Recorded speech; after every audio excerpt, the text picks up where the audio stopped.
Mr. Fulgham, DHS has transferred responsibility for HRIT back and forth between Office of the Chief Information Officer and Office of the Chief Human Capital Officer multiple times. I know Ms. Bailey just went through it.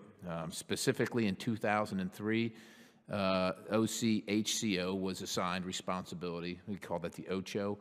It was transferred to the OCIO in 2004. It was shifted back to the OCHO in 2009, and as of this month, that responsibility is back with the OCIO. What the hell's going on over there? I mean, is this like, hot potato? Nobody wants to deal with this thing? Why is it going to be any different now than it has been these other times? So here's what I'll say. First of all, we've got what I believe is the right leadership in CIO in terms of the information technology expertise that they have. They've demonstrated the ability to turn around programs like this in the past, while at the same time, her job is to make sure that they're doing the right thing from a requirements perspective to feel, as she said, solve the right problem. So did we not have the right leadership before or the capability? What? So she's 2 weeks on the job, right? Right. Okay, so what was... She's got 35 years of experience. I understand, but what was happening before she showed up? Because Ms. Cha just said this has been identified for over a year now. So what I would tell you for the past 2 years, what we've been focused on and focused on solely is delivering PALMs. We stopped the investment, any new investment in the rest of that portfolio to focus on PALMs. And as I think she noted, we've had program management turnover, which has not helped the problem, but we've got the right program management in there now. And if we can sustain them by keeping them there, we'll make progress. I am confident of that. For the love of God, Mr. Fulgham, this is like 10 years on. $180 million pissed away. Really? I would again go back to what I said in my opening statement about the $90 million we've spent. It was not pissed away. I got 14 out of 15. No time when it's going to be complete. And what I would say to that is, one, we poorly documented the work we've done. If you go look at the blueprint and you go look at the SIOs and the recommendations, many of those are about process, policy, and training, much of which we've done, we just didn't document it. I absolutely support the use of shared services. As I said before, that's exactly what we're doing with our financial systems modernization, is leveraging the work and the systems that are in place at places like DOI. And so we're absolutely open to doing that. Ladies and gentlemen, I hope you understand why this is so concerning to us. I mean, this is very, very disturbing. The General Accounting Office, and I quote, said, "The department does not have information on all its employees, which reduces its abilities to strategically manage its workforce and best deploy people in support of Homeland Security missions." That's from the GAO. You can imagine how concerning that is to us. Especially when we talk about internal threats. We're talking about the Department of Homeland Security. We're talking about the people that we put our faith in, that we're depending on. Mr. Fulgham, how can the Department of Homeland Security vet effectively and identify individuals that may have links to terrorism when you don't have all the information on your employees? How can you do that? Again, I believe we're talking about access to certain information at the department level. We have very good, solid procedures in place to vet employees. But do you have all the information? Ms. Chow, what information does the department not have on employees or not have access to? You want to talk about we've got it, but we don't have access? I don't care. I just want to know why we're not getting the job done. Well, Mr. Carter, the statement that you cite in our report, that particular one actually comes from DHS's own business justification for HRIT. So that's not even a GAO conclusion. That is a conclusion of the department itself. So that makes it even worse.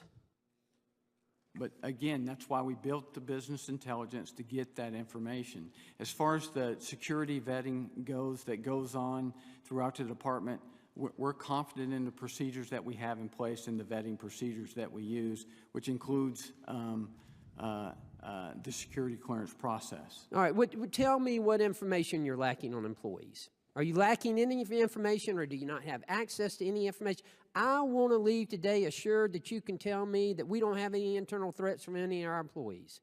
Are you going to be able to do that? So the specifics of what information we're lacking that was cited back in that report, I am not familiar with.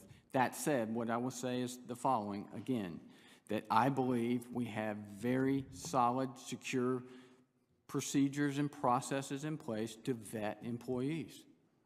So you are assuring me that we will not have any internal threats as a result of us not having information on employees? Sir, what I'm assuring you of is that we have the best procedures we can in place. That's what I'm assuring you of. But that's not what we're getting in this report here. What we're getting is that you've got fragmented systems and that you're not utilizing everything you could be utilizing. Am I wrong? Am I reading this wrong? What you're reading is that we've got more work to do in terms of making smart business. And you know what the problem is with that is we ain't got time. We need it. We need it now. We agree with you. And okay, all right. Let me shift real quick. Let me ask you, when you were developing the HRIT, at any point, did any senior management get any kind of bonuses? Sir, I don't have that information. Any of y'all know? Y'all know if anybody got anybody got bonuses as a result of this? Anybody know? I'm looking for volunteers. The bonus information of senior executives is publicly available. We can certainly get. Well, can you get that for me? Because I'd sure like to know. Yes, sir. Well, if you can get, I sure would appreciate it. Look, guys, this is serious. This is really serious. I hope y'all understand how serious it is. We're dependent on you. People are dependent on us, and we're dependent on you. Mr. Chairman, I yield. The DHS initially estimated that HRIT would cost $120 million, according to what I've got here. Congress has appropriated at least $180 million, which is another issue all in of itself, right? They asked for 120, you get 180 million. I'm not here to defend that, but how much at this point does DHS estimate the cost to be? Do you know?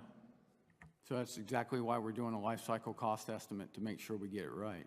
So we don't know right now, but I suspect at some point somebody's going to be asking for more money for this, right? And how many years on are we? So that's what that's what we're going through right now, to make sure we do it smartly and as quickly as we can. But a key piece of that will be the life cycle cost estimate that we're going to do. When will that be done? By the end of this year. By the end of the fiscal year? End of the fiscal year. So by the end of September, you're going to know what the actual cost is. We're going to know what the estimated cost is to move forward. Yes, sir. You know that our national debt's $19 trillion right now, right? I'm you know aware of this, that. and we've got about somewhere, some people estimate $200 trillion in unfunded liability. Now, I'm privileged to serve on this committee, and you know, I hear the Secretary saying that his legacy is going to be of improved management. But from this hearing to the last one to the one before, we don't know how many vehicles we got. We got too many vehicles. We can't track their mileage without asking them through programs and so on and so forth. Quite honestly, I just don't see it. But you know, you can make the claim, I suppose. But I don't see things that have improved, and there's been a long time getting here. And I will tell you this, sir, I do appreciate your service. You folks are operating at the senior executive service level or the executive schedule. We demand your leadership if you're going to be paid for it, and leadership requires making hard decisions, hard choices, and making people accountable. And I certainly don't deign to understand the intricacies of what you've got to do, and I kind of get that from, I get that vibe from Ms. Bailey, like you're asking questions, you don't understand how hard this is. I hate to put it this way, we don't care how hard it is, right? You wanted the job, you got the job, Congress has appropriated the money, and we demand the results. right? The taxpayers are, the poor folks are out there working every day trying to put their kids through college and pay a mortgage. And we don't have $180 million to throw down the tank and have nothing really appreciable to show for it. And when I say I don't deign to know your business, I don't. But the GAO does. And they've given us these recommendations in this report, and they countervail most of what you tell us, except for what you've been working on recently, because they've been babysitting. We don't hire people on the senior executive schedule to be babysat. You're the leaders. You're the heavies. We hire the heavies to get things done, not to come in here and you don't want to be here, and I don't want to be here. But I got a feeling that if I'm in Congress in a couple years, and you're in your position for a couple more years, we're going to be right back here with the same problem. That's the feeling I got. I don't want to have that feeling, and with all due respect, you haven't given me any confidence in your testimony today that anything's really going to change, right? I hope I'm wrong, and I would say this, in a time of great need and reduced budgets, because there's reduced income, we've got a 2% economy, when you come back and ask for more money, and people vote against your budget, you think about this hearing and think about what we did here today and the answers you gave us, and ask yourself, if you were in my position to take money out of the pockets of the people that you live around and give it to you in this organization that has done this with it, what would you vote? I want you to think about that. And then, you know, look, I'm not here to scold you, sir. You're a grown man, right? But this is our job, and we got to beseech you about the importance of this, the gravity of this, the security concerns that we have, the financial concerns we have. This isn't just going to work today and, well, you know, I'm going to take it as far as I can, and the next poor slob will get the job, and we'll hopefully he can take it to the next level. You have a commitment that you've made, and if you can't get the job done, we got to find somebody that will. When you ask me about my leadership as a can-do, get-it-done guy, I pride myself on that. And when I sat here last year and said we get life cycle cost estimates for every one of those programs, we got them. So when I'm sitting here today telling you we're going to make progress on this, you have my word we're going to make progress on this. We're in such a time in this nation, through history, I don't know that I've ever even read about such a time that the people of this nation so depended on the government for its national security, but so distrusted the government because of things like this. And it was addressing a problem that we have in the Department of Homeland Security to the tune of $380 million. $380 million. That's how much that Homeland Security has been spending to pay its employees to stay at home and not come to work. Why? You have so many people that are on administrative leave, some of them for as much as 2 years. And what the Department of Homeland Security said part of the problem was we don't have a good IT system.